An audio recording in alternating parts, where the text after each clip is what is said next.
Boa tarde para você que acompanha a página do Portal Convergente. A gente está aqui hoje mais um debate político, dessa vez feito por mim, Isabel Guedes. E hoje a gente tem aqui o presidente do PSC, Miltinho Castro. Queria lhe desejar uma boa tarde, né? Dizer que você seja muito bem-vindo aqui no Portal Convergente. É a primeira vez, né, que você vem aqui no portal. Acho que também é a primeira vez que a gente traz o presidente de um partido, né? E aí eu queria começar, né, antes, pedir para você se apresentar aí para os nossos internautas que estão assistindo, primeiramente. Boa tarde, Isabel. Boa tarde aos internautas. Sou Miltinho Castro, presidente estadual do PSC Amazonas, e viemos aqui para tentar contribuir com essa entrevista sobre política. Miltinho, a gente vai aproveitar. Gente, eu falando do Miltinho, o nome dele é Miltinho mesmo, Verdade, tá? é Miltinho mesmo. Acompanhei fiz algumas pesquisas, né, para fazer a entrevista. Verdade. E achei bem interessante, mas depois a gente pode entrar nesse ponto aí. Eu queria começar pedindo para você falar um pouquinho, antes da gente entrar nos méritos da sua pré-candidatura também, né, como deputado, queria que você falasse um pouquinho sobre a questão de ser presidente de um partido. O que, de fato, um partido faz? A gente estava conversando um pouco aqui nos bastidores sobre isso, e eu acho que é interessante, né, a gente explicar um pouquinho para quem está assistindo, porque muita gente, de repente, não sabe exatamente o que faz o presidente. Então, eu queria que você falasse um pouquinho aí para a gente. Um presidente de um partido é como se fosse uma empresa, né? Uma empresa que você tem que gerenciá-la, ampliar suas bases, seus horizontes, para que nós possamos estar, principalmente aqui em nosso estado, nos municípios, onde nós temos representação política. O PSC hoje é um dos maiores partidos do estado do Amazonas.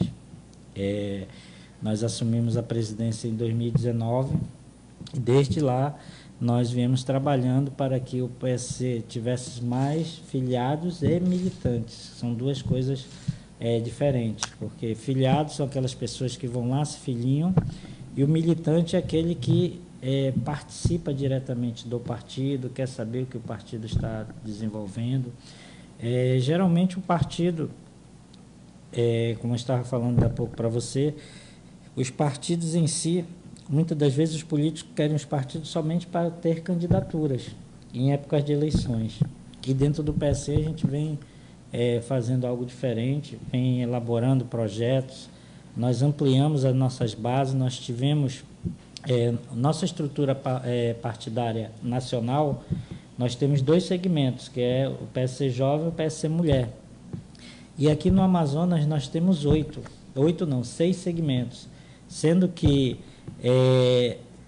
criamos 4 segmentos a mais para nós podermos estar mais próximos da população, das comunidades, dos indígenas, das pessoas que querem uma representação partidária, mas que às vezes não pode ser, eles não se enxergam naquele momento ali, e a partir do momento que você cria essa identidade deles dentro do partido, eles vêm com certeza quererem participar de uma forma diferenciada. Como que funciona mais ou menos essa questão? Deixa eu lhe explicar. Por exemplo, nós temos o PSC Jovem e Mulher, são 2 segmentações, são 2 alas nacionais que em todo o estado, todos os estados da federação existem essas 2 alas. Aqui no Amazonas nós criamos o PSC Indígena, nós somos o único partido que temos uma ala indígena, onde eu tenho um presidente estadual indígena. E essa ala foi criada por nós ano passado e a gente vem trabalhando. Nós queremos ter a oportunidade de termos mais indígenas na política e principalmente dentro do nosso partido, visto que agora em 2020 as eleições, os indígenas serão quase 100 mil eleitores. Isso de um modo geral, em termos do Amazonas. Isso estou falando do Amazonas. Então o PSC tem feito esse trabalho com esse segmento e aproximou-se das comunidades indígenas. E a gente tem feito um grande trabalho fundando o PSC Indígena. Nós temos 48 municípios que possuem comunidades indígenas, então é praticamente quase o Amazonas todo. E a gente está ajudando a desenvolver as políticas e trazê-los para que eles possam ser políticos também, participarem da política. E essa visão que nós estamos levando para todo o Estado, e isso está tendo uma boa adesão. Inclusive, nós vamos ter um candidato a deputado estadual indígena e uma candidata a deputado federal também indígena. O PSC vem desenvolvendo essas suas bases. Temos outras bases também que foram criadas, outras alas, como o movimento cristão dentro do PSC. Nós fizemos esse movimento para que o PSC foi criado dentro da igreja evangélica, dentro da Assembleia de Deus.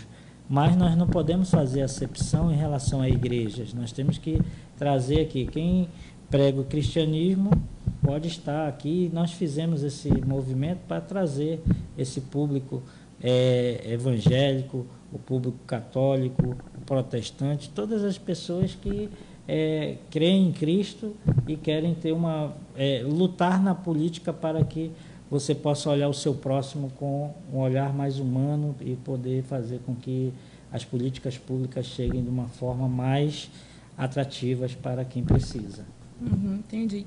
Você falou aí sobre a questão do militante, né? Sim. Como é que você... Filiado e militante. E o militante. E aí eu queria te fazer uma pergunta em relação a essa questão de filiação, né? Hoje a gente vê uma polarização política muito grande, né? Sim. Que eu acho que é uma coisa que tem crescido muito. O interesse Sim. das pessoas na política tem sido muito evidenciado também, né? Sim. E aí eu queria te perguntar como é que está essa questão. Teve um crescimento de pessoas interessadas em se filiar também? Muito. Em participar de uma forma mais efetiva, lançando candidaturas. Isso cresceu desde que você assumiu a presidência? Como é que está essa movimentação? O PSC, quando nós chegamos à presidência, nós éramos um partido, micropartido. Nós estamos na escala nacional em 15º, 16º. Quando nós assumimos o partido, aqui também era dessa forma. A partir de 2020, com as eleições municipais, o PSC foi o partido que mais filiou pessoas, foi o partido que mais fez prefeitos e vereadores, inclusive a maior bancada do Estado, da capital, de vereadores. Na Câmara Municipal, na Câmara Municipal. E o que aconteceu? A partir daí, nós começamos a ter um novo horizonte do partido. Você tocou num assunto importante em relação às pessoas procurarem o partido. Vou dar um dado para você, recente. Nós fizemos uma campanha de novembro a maio desse ano, a 4 de maio, quando se encerrou o processo para você transferir títulos, tirar novos títulos, para que pudesse votar na eleição de 2022. Nós fizemos um grande trabalho com os jovens. Nosso partido, PSC Jovem, é presidido, nós temos a vice-presidente nacional do PSC Jovem daqui do Amazonas, uma pessoa que vem fazendo um trabalho, uma jovem que vem fazendo um trabalho excepcional, e eles fizeram um trabalho aqui no Amazonas que também foi muito satisfatório. E nacionalmente, o TSE também conseguiu fazer com que nos estados muitos jovens tirassem seus títulos. O que aconteceu? Com o fechamento, em maio, foram mais de 4 milhões de jovens tiraram seus títulos de eleitores. Isso é quase 2% do eleitorado brasileiro. Então, aqui no Amazonas nós conseguimos fazer isso daí. Esse trabalho do partido, fazer com que as pessoas conheçam, entendam e gostem da política. Às vezes pessoas chegam lá, não quero saber de política, porque política não é isso. Primeira coisa que nós fizemos quando eu assumi o partido foi instituir um grupo de formação política.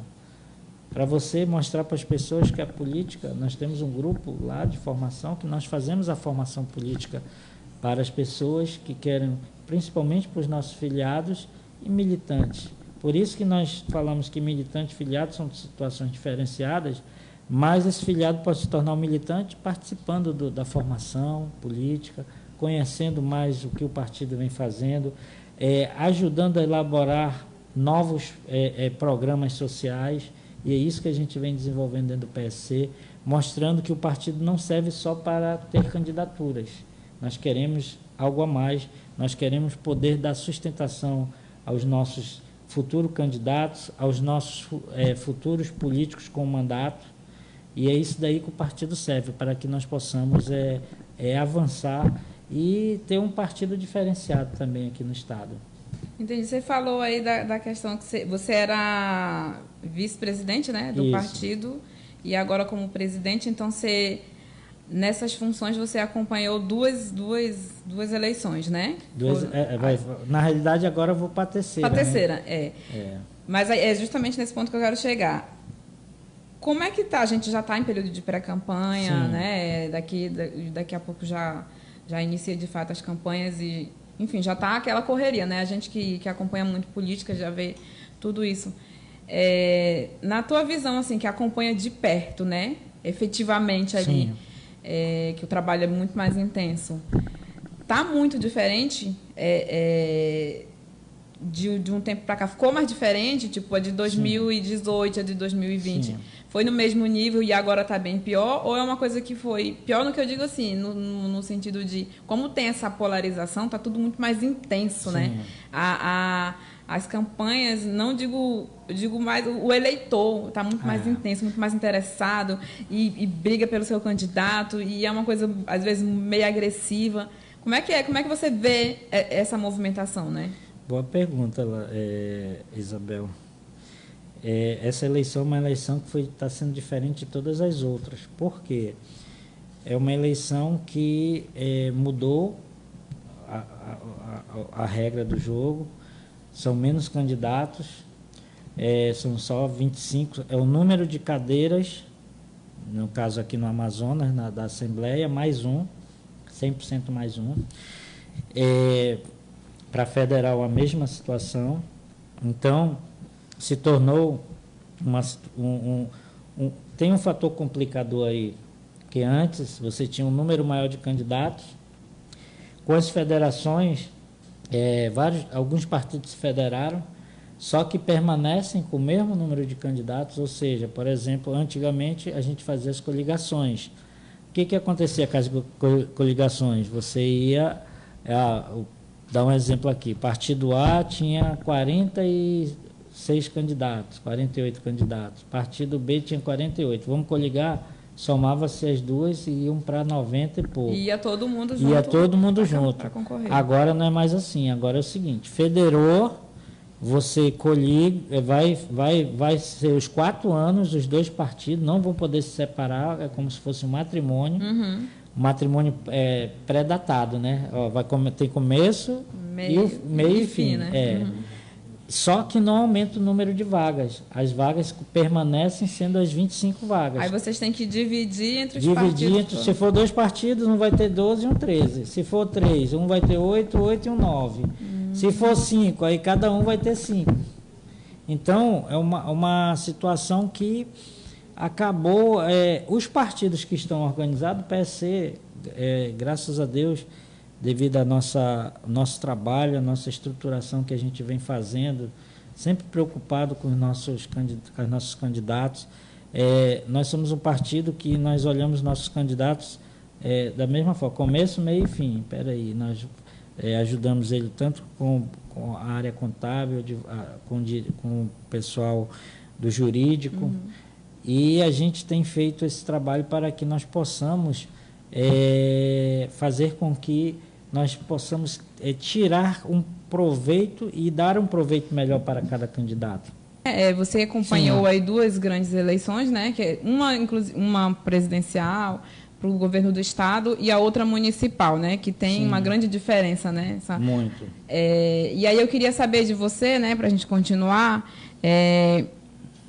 Qual a diferença? Como é que está a movimentação hoje com tudo mais polarizado, né? Com as pessoas querendo saber mais de política, opinando mais. A gente tem hoje um boom que é a rede social, que é uma coisa que evidencia muito mais, tanto a favor como contra, né? a política, os políticos de um modo geral. Porque hoje qualquer coisa que você fala, hoje celular tudo se filma, tudo se grava. Então tem essa diferença e isso hoje está mais intenso. Então, como é que você avalia esse cenário hoje que a gente está vivendo? Está diferente, sim, como eu tinha falado antes. Mudou a regra do jogo, né, na política. Temos que... agora temos menos candidatos, menos candidaturas. Nós temos que ser mais cirúrgicos, temos que acertar, ser mais assertivos quem serão os candidatos, ter uma desenvoltura melhor de cada um, e o PSC já vinha trabalhando isso antes. Como falei, a gente sempre prestou um serviço para os nossos candidatos antes e durante as campanhas, para que eles pudessem estar sempre ativos e aptos a serem candidatos em qualquer eleição. O PSC vem trabalhando isso desde 2019, então quando houve essa mudança, nós estávamos preparados para ela. Então, quando formou-se agora os novos partidos, as chapas que vão concorrer, o governador Wilson Lima teve uma grande desenvoltura em relação a isso. Ele trouxe vários partidos para a base dele, e cada partido ele fez um trabalho onde colocou candidaturas a deputado estadual, a federal, mas foi muito difícil. Tem partido grande que não tem candidatura a chapa de estadual. Tem partidos grandes que não tem chapa de federal. Então foi muito difícil para alguns partidos montar seus times. E a gente, por conta dessa questão da federação?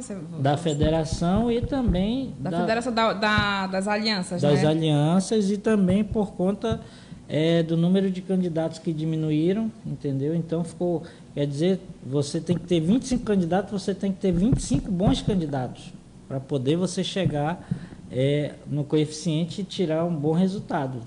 Hoje o PSC tem a possibilidade de eleger de 3 a 4 deputados estaduais. Então o partido tem feito um grande trabalho em relação a isso. Temos grandes nomes dentro do partido, pessoas que... Nós temos 2 deputados com mandato, nós temos vereadores com mandato na capital, temos aqui ex-prefeitos de municípios, temos candidatos a prefeito que foram candidatos no pleito passado e tiveram votações expressivas. Tem um presidente que vai ser também um candidato, né, pré-candidato. Então a gente tem feito todo esse trabalho e estamos vendo aí que muitos partidos, por essa dificuldade, eles não montarem chapa ou de federal ou de estadual, foi primordial a organização. Como eu falei, muitos partidos anteriormente, em outros pleitos, queriam as pessoas para serem candidatos só na época de eleição, e o PSC não pensa dessa forma. O PSC quer poder trazer as pessoas, quer poder trazer o público, convidar os jovens para participar, as mulheres, os indígenas, a comunidade. Nós criamos também, eu não tinha falado antes, um movimento coletivo, onde estão os sindicatos, associações, as organizações sociais. Tudo que foi em coletivo, nós criamos um movimento dentro do PSC para ter, e também o PSC comunitário, onde nós estamos diretamente ligados às comunidades, ouvindo o que está acontecendo em cada lugar do nosso estado. Não só aqui na capital, como no interior. No interior, né? Recentemente eu estive no município de Benjamin Constant, fui numa comunidade indígena de Filadélfia. Desde o início do governo, quando eu estive na secretaria, eu fui secretário também de 3 pastas dentro do governo, e lá eu pude ver e entender as dificuldades que o ribeirinho passa, que o indígena passa, e nós estamos fazendo esse grande trabalho aí para tentar ampliar aí a desenvoltura do nosso governador, onde ele possa chegar com mais força. E ele precisa ter uma bancada de deputados também que vai ajudá-lo a fazer com que ele possa ser o melhor governador que o estado já teve. Você falou aí, só para as pessoas entenderem, né, um pouco. Hoje o Wilson ele não é mais, né, do PSC, mas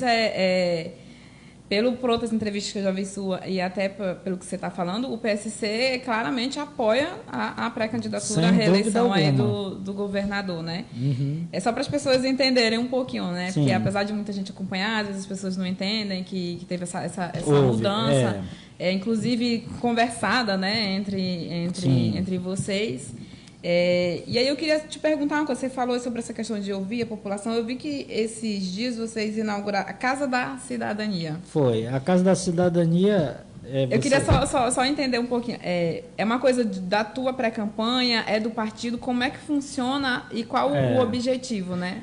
Na realidade, Isabel, eu sempre ouvi as pessoas, eu gosto de ouvir as pessoas, eu gosto de estar diretamente ligada às comunidades. Nós criamos a Secretaria hoje de Comunidade dentro do governo, que é ligada diretamente ao governador Iá, que foi criada por nós também.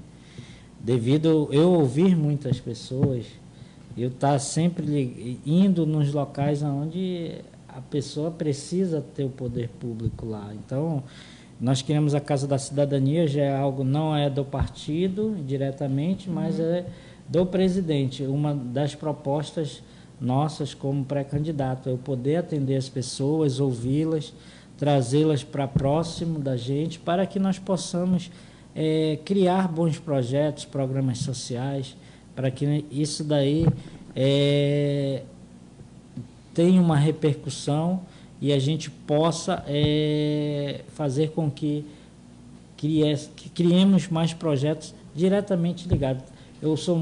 Como eu sou matemático, eu gosto de soluções. Eu gosto de arrumar... problemas todos os lugares vão ter, mas qual é a solução? Então, a gente tem feito isso e tem dado um bom resultado, porque quando eu fui do governo nós fizemos isso. Tem que ouvir, né? Tem que ouvir e não tem que ter medo. O político não tem que ter medo do povo. O político tem que ouvi-lo, tem que... Às vezes as pessoas... Nós sabemos que nós não podemos resolver tudo, nem tudo está ao nosso alcance, mas você não pode ter medo de conversar com a população. E muitos políticos têm, né? Deixa eu te fazer uma pergunta, me desculpa a minha ignorância, mas é a primeira vez que você vem pré-candidato ou não? Você já tentou outros? Na realidade, eu já fui pré-candidato já em 2012 a vereador por um partido, em 2014 a deputado estadual. E naquele momento tivemos boas votações, criei projetos sociais na área de educação que tiveram resultados sensacionais. E através desses projetos que nós criamos, que hoje nós chegamos, Deus não deu esses direcionamentos de chegar até aqui e defender. Hoje eu defendo que a educação ela é a base de tudo para você crescer. As pessoas humildes, só existe uma forma de ela crescer, ela é estudar.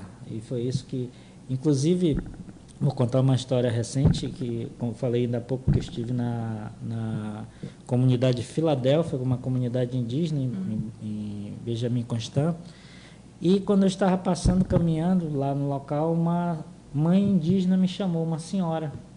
Aí eu fui sentar lá na casa dela, inclusive tem fotos, vídeos dessa senhora, e ela me chamou, meu filho, olha, você está vendo aqui minha casa, uma casa humilde e tudo mais. A minha filha, ela está lá em Manaus, está estudando matemática, eu fiz um esforço para mandar, isso uma indígena falando.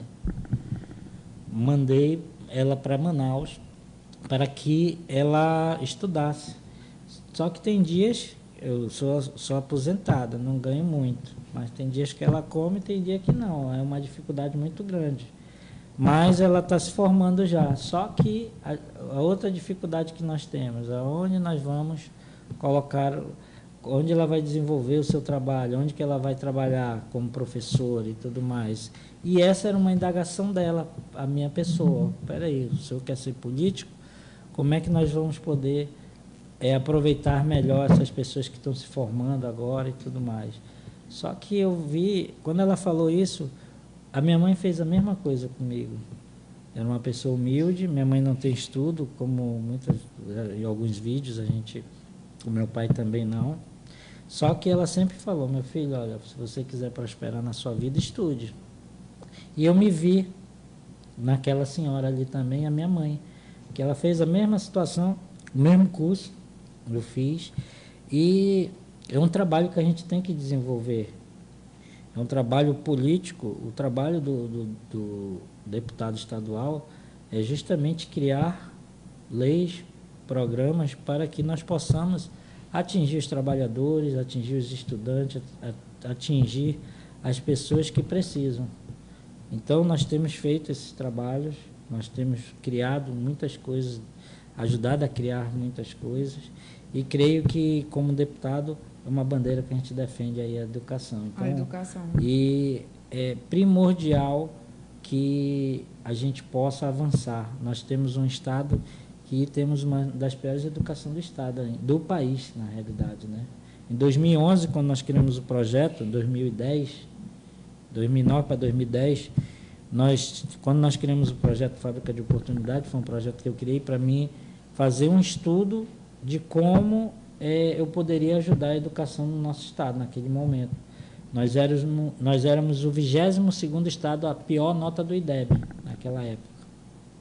E aí nós fomos fazer um trabalho, e esse trabalho foi muito bem aceito pela comunidade, e lá nós conseguimos atingir metas e não só as metas, mas também objetivos que depois nós fomos ver que em 2012 houve uma matéria no Fantástico sobre as duas melhores escolas em nota do IDEB nacional. Era em Foz do Iguaçu e Sobral. A mesma estrutura que eles usaram lá em 2012 foi a estrutura que eu criei em 2009 para 2010. Então, eles fizeram a mesma situação e se tornaram as duas melhores escolas do país. E nós fizemos isso em 2009. E lá eu percebi que o resultado era sensacional, nós fizemos isso. Então, a gente tem ajudado a criar projetos simples, projetos que dão resultado, projetos que vão ajudar a família, porque às vezes você fala, eu quero fazer projeto de educação, mas a educação não é só na escola, você tem que melhorar a vida da família, saber os bastidores da vida dos alunos, o que está acontecendo na casa dele. Esses são problemas que influencia diretamente na educação. É a questão da evasão escolar. Da evasão escolar, da violência. É muito... Nós temos acompanhado acompanhado cada vez mais que a escola vem perdendo seus valores, né? Às vezes o aluno não respeita nem seus pais, aí acaba não respeitando o professor também. E aí isso daí eu tenho falado que existe um grupo que acaba investindo na pessoa. Se você não tiver o poder público, não tiver um olhar sensível para isso, a parte ruim acaba investindo naquela criança, trazendo para o lado deles e fazendo com que eles vão fazer coisas erradas. Então, nós temos que ter essa sensibilidade. Espera aí, se tem uma parte ruim investindo na pessoa, o poder público tem que fazer isso também. Espera aí, eu quero investir na pessoa. É um trabalho conjunto, né? Conjunto, porque senão nós vamos acabar perdendo essa guerra. E aí a coisa fica pior. Então, é um trabalho que nós queremos ajudar a desenvolver. Nós temos expertise hoje para isso. O que falta é ter um mandato, né? Você falou aí muito sobre essa questão da educação, né? E o Amazonas, diferente de outros estados, a gente tem um diferencial logístico que dificulta, inclusive, isso, né? O acesso a uma educação de qualidade, investimentos na área do turismo, que é uma coisa que muita gente fala, né? A gente vê muitos políticos falando sobre isso, principalmente para não ficar só refém da Zona Franca. E aí eu queria saber de você, assim, na tua visão, o que de fato a gente precisa hoje? Como você está almejando aí uma cadeira na Assembleia Legislativa, né? É de lá que saem as leis, que saem as propostas. É claro que não é um só que decide, né? Porque precisa ser votado, precisa o governador, seja o Wilson ou um outro futuro, aprovar. Na tua visão, assim, como uma pessoa que já viajou para vários municípios do estado, o que falta, de um modo geral, para fazer... eu não digo nem só em relação à Zona Franca, né?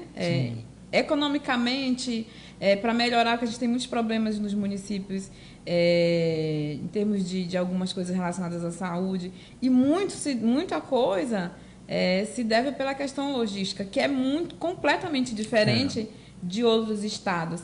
Que, inclusive, quem está lá no Senado, quem está na Câmara dos Deputados, não conhece a nossa realidade aqui. Então, às vezes, é muito fácil você dizer que a Zona Franca não vai influenciar em nada, que dá para fazer o turismo no Amazonas, mas não conhece a realidade, que aqui as nossas estradas são os rios, né, como a gente fala. Então, tudo isso gera um custo, tudo isso é diferente de você estar no Rio de Janeiro, você pega uma estrada e você já está em qualquer outro lugar. Como é que você vê isso? O que você acha que, de fato, é possível fazer a médio prazo, a longo prazo?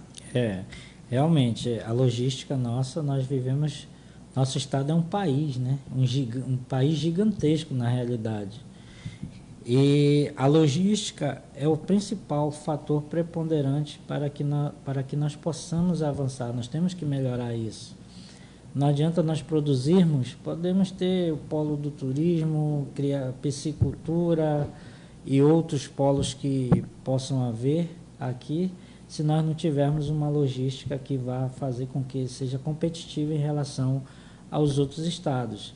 Principalmente, nós vimos agora, recentemente, em relação, quando houve a pandemia, que nós precisamos da estrada e os caminhões que vinham para ajudar ficaram todos atolados, né? Você fala na questão do oxigênio, né? Do oxigênio, entendeu? Então, a BR-319, ela é importante para o desenvolvimento da Amazônia, do Amazonas em si, e da Amazônia por completo. Então, a gente precisa ter a sensibilidade dos políticos que lutem realmente, que vá em busca para que essa estrada saia em algum dia, porque o nosso estado ele vive ainda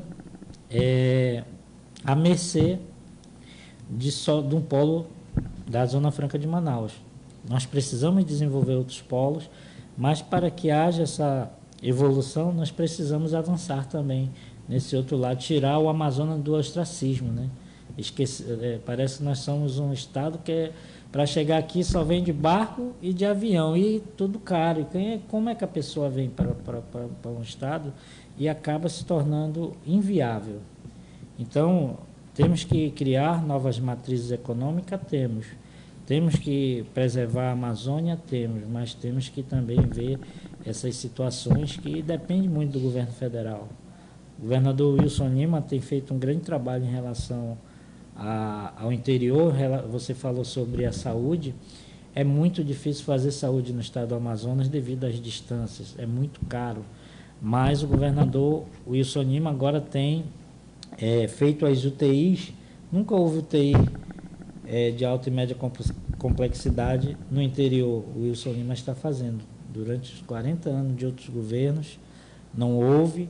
E o governador está tendo essa sensibilidade para que aquele povo das calhas dos rios possam ter mais próximo de si uma saúde de melhor qualidade. Tem toda essa questão logística que você falou, né? Sim. E você falando aí mais uma vez no governador, né? Já foi, o PSC, óbvio, vai, por ter tido uma parceria aí por um tempo, vai apoiar, né? Sim. E eu queria saber de você, para a gente já encerrando, né? Primeiro eu queria dizer que a gente tem 229 pessoas acompanhando a live nesse momento. Legal. Agradecer Agradeço aí a presença de todos, né? E aí eu queria aproveitar e perguntar de você em relação ao governo federal. O PSC já está conversando, já tem uma ideia mais ou menos de quem vai apoiar, porque a gente sabe que as conversas já existem, né? Sim. Em relação a todos os outros partidos. E aí como é que estão essas negociações? Na realidade nós estamos, inclusive eu recebi hoje, da pouco, vou receber o nosso presidente amanhã, Marcondes Gadelha. Presidente nacional, né? Vai estar aqui em Manaus, vai para o Festival de Parintins também, nós vamos acompanhá-lo, nosso presidente nacional. Com certeza vamos conversar para saber essa informação, se fosse na segunda, talvez você já tivesse. Poxa! Talvez você já tivesse, mas nós estamos fazendo a construção. Provavelmente nós temos aí até o dia 4 de agosto para saber o que vai acontecer. tem aquele velho ditado aqui no Amazonas que até boi voa, né? Então, esse ditado aí, infelizmente, é uma situação que vem ocorrendo no Estado. Nosso Estado é um Estado importante. Todos os presidentes... Todo mundo está de olho, inclusive. Está de olho no Amazonas. Então, o governador Wilson Lima, com certeza, vamos fazer essa parceria. Nós temos essa parceria, apesar de ele ter ido para a União, mas o coração dele é verde ainda. Mas está lá, é um parceiraço nosso, uma pessoa com uma humildade muito grande, um cara que tem uma sensibilidade com o povo sensacional. Então, a gente tem feito essa parceria ainda e espera ter essa parceria por longos anos. E que o que for definido pela nossa presidência nacional, pela nossa executiva nacional, a gente vai seguir o que for determinado por eles. Que deve ser definido um dos dois nomes aí que... pode ter... Que tá mais a gente tem outros nomes, óbvio, né? Mas a gente sabe que a guerra hoje verdade. Eu digo guerra porque, assim, os eleitores, né, são fervorosos. É Lula e Bolsonaro. Sim. Então, a probabilidade de ser um ou outro... existe, com certeza. Ou existe uma possibilidade de ser um outro nome aí? Na realidade, o Amazonas aqui sempre foi polarizado, né? Sempre teve dois nomes e com certeza vai ser feita a escolha conforme essas negociações. A federação foi feita e proporcionou isso daí. Por exemplo, lá vai ser definido tudo que for definido pela Executiva Nacional. Entendi. De todos os partidos, não só do PSC, todos os partidos. Uhum. Antes não. Antes, acho que foi por isso que houve as mudanças. Em outros momentos, você via partidos de esquerda unidos com o partido de direita, com o partido de centro nos municípios. Uhum. Agora com a federação, não. Que um apoiar, o outro tem vai ter que apoiar junto, entendeu? Não tem como mais... se 3 partidos se uniram e os 3 ficaram nacionalmente, não vai poder mais eles se unir com quem eles não querem. Vão ter que seguir a federação. Por isso que acho que foi uma das grandes mudanças que houveram em nosso país. Poxa, pena que o festival é esse fim de semana, senão a gente já ia ter essa informação aqui em primeira mão. Mas olha, a gente deixa aberto, né? Sim. Sempre aqui as portas do Convergente abertas para vocês. Se quiser, assim que já tiver essa informação, passar para a gente de primeira mão, a gente agradece, óbvio. Sim. Nós temos feito aí agradecer também a vocês aí pelo convite. E a gente tem trabalhado muito para que nós possamos ajudar a população do estado do Amazonas, fazer com que o povo tenha dias melhores, independentemente não só da nossa pré-candidatura, mas de todas as outras pré-candidaturas do PSC. É uma missão nossa tentar eleger o maior número de deputados do Amazonas dentro do nosso partido e o principal foco é a reeleição do nosso governador Wilson Lima. E quando tiver mais informações, ainda nós estamos ainda em junho, ainda tem muitas águas para rolar. Verdade, ainda. Então, tem muito chão ainda, até né? 4 de agosto vai ter muita coisa rolando aí. E aí, se Deus quiser, espero que tenham coisas boas para a gente passar aqui, principalmente para os internautas que nos acompanham.